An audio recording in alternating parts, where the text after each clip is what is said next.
السلام علیکم ویورز، کیا حال ہے؟ امید کرتے ہیں آپ سب خیریت سے ہوں گے۔ اللہ آپ کو تمام پریشانیوں، مصیبتوں اور آفتوں سے محفوظ رکھے اور آپ کی تمام جائز حاجات، دعاؤں اور مقاصد کو پورا فرمائے، آمین۔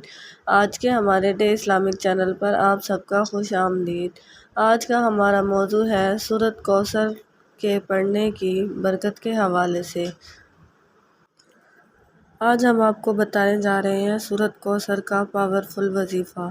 یہ ایسا وظیفہ ہے کہ آپ صرف ایک دن ہی کریں گے اور اللہ کے حکم سے آپ کی تمام جائز حاجات اور جو بھی آپ کے دل میں مراد ہے اور جس مقصد کے لیے آپ کریں گے وہ ضرور پوری ہو جائے گی۔ جس طرح سے آپ کو بتایا جا رہا ہے، اگر اس طرح سے آپ اس وظیفے کو کر لیں گے تو صرف ایک دن کے اندر انشاءاللہ صرف ایک دن کے اندر آپ کا جو بھی مقصد ہے، جس مقصد کے لیے آپ اس وظیفے کو کریں گے وہ آپ کو ضرور پورا ہوتا ہوا دکھائی دے گا۔ اس سے پہلے آپ لوگوں سے ریکویسٹ ہے کہ اگر آپ نے ابھی تک ہمارے چینل کو سبسکرائب نہیں کیا تو سبسکرائب کریں اور ساتھ میں لگے بیل آئیکن کے بٹن کو ضرور دبا دیں تاکہ ہماری ہر نئی آنے والی ویڈیو آپ تک پہلے پہنچ سکے۔ تو چلیے آئیے شروع کرتے ہیں ہمارا آج کا وظیفہ سورۃ کوثر کے بارے میں۔ آج جو وظیفہ ہم آپ کے لیے لے کے آئے ہیں وہ صرف اور صرف ایک دن کا ہے۔ انشاءاللہ آپ کی ہر حاجت ایک دن کے اندر پوری ہو جائے گی۔ آپ نے اس وظیفے کو بالکل اسی طرح سے جس طرح آپ کے ساتھ ذکر کیا جائے جب کریں گے تو انشاءاللہ آپ کی ہر حاجت ضرور پوری ہوگی، خواہ وہ کتنی ہی بڑی کیوں نہ ہو۔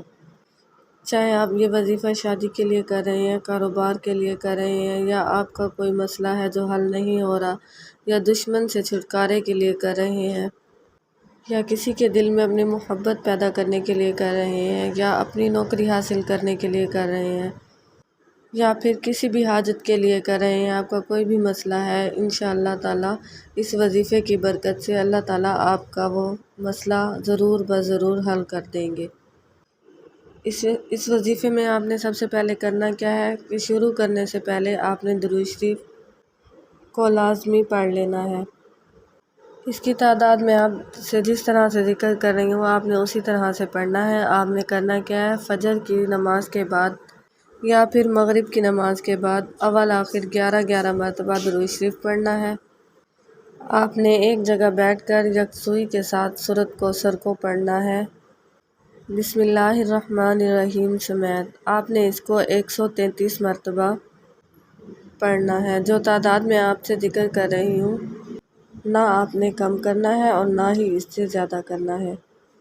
تو بہتر یہی ہے کہ آپ گٹھلیاں کاؤنٹ کر کے رکھ لیں۔ اگر آپ تسبیح پر صحیح طرح سے کاؤنٹ کر سکتے ہیں تو تسبیح پر پڑھ لیں، کیونکہ 133 کی تعداد سے نہ زیادہ ہونا چاہیے نہ کم ہونا چاہیے۔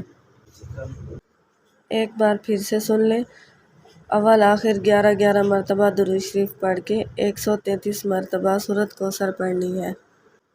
پھر اس کے بعد آپ نے سجدے میں چلے جانا ہے اور اللہ تعالیٰ سے اپنے اس مقصد کی دعا کرنی ہے جس مقصد کے لیے آپ یہ پڑھ رہے ہیں، اور اسی طرح سے آپ نے یہ عمل مغرب کے بعد کرنا ہے۔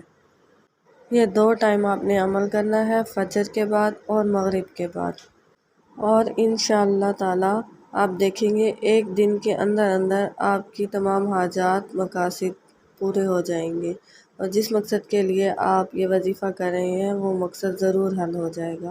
اگر آپ کو ہماری ویڈیو پسند آتی ہے تو اس کو لائک کریں اور صدقہ